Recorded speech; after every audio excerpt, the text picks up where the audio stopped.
त्यानंतर एक अर्जम होतं या प्रकारे, किंवा चौधरी का चांद मध्ये तो चंद्राची उपमा देतो प्रेयसीला.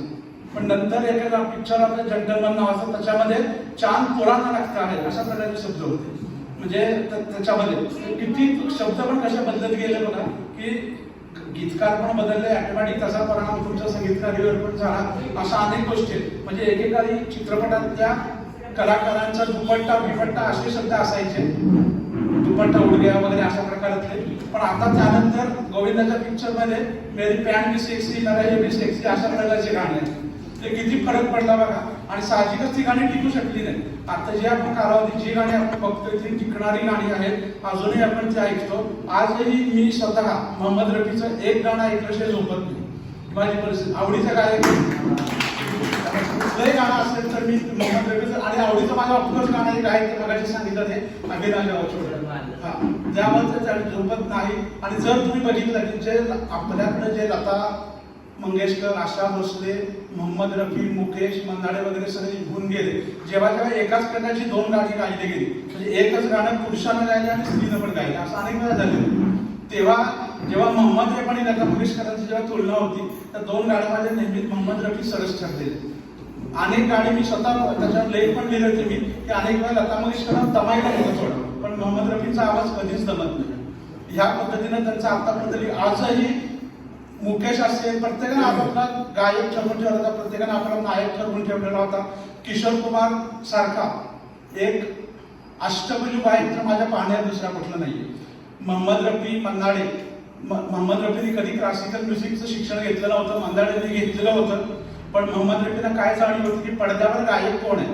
तुम्ही डोळे बंद करा, मोहम्मद रफीचा गाणं ऐका, तुमच्या डोळ्यासमोर पडद्यावरचा नायक उभा राहतो.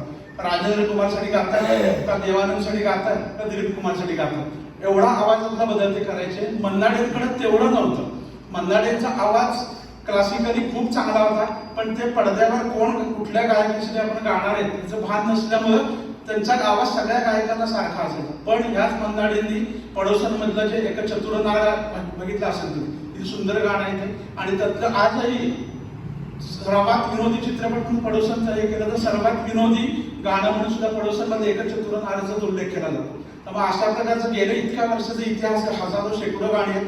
लता मंगेशकरांच्या नावावर तर विक्रम आहे. आणि मी MBA ला शिकवायला जातो. MBA ला शिकवत असताना मला कॉपीराईटचा विषय शिकवतात IPR मध्ये, इंटेलेक्च्युअल प्रॉपर्टी राईट मध्ये. त्यांना मी नेहमी लता मंगेशकरांचं उदाहरण देतो की लता मंगेशकरांनी 2000 नंतर कुठलंही गाणं गायलं नाही, पण तरी सुद्धा त्यांचं इन्कम सुरू होतं. का? कारण त्यांच्या प्रत्येक गाण्याचा कॉपीराईट त्यांच्याकडे होता. आणि आजही भारतामध्ये 1000च्या आसपास FM केंद्र आहेत. जगात हजारो आहेत, 5000च्या वर असतील. कुठं ना कुठं लता मंगेशकरांचा आवाज ऐकला जात असतो. जेव्हा असं एखादं गाणं ऐकलं जातं तेव्हा त्याचा IPR खाली एका गाण्याला आजचा दर म्हणून 12 रुपये. एक गाणं लता मंगेशकरांचं वाजलं की 12 रुपये लता मंगेशकरांच्या खात्यात जमा होते. प्रत्येक गायकाचं असेल.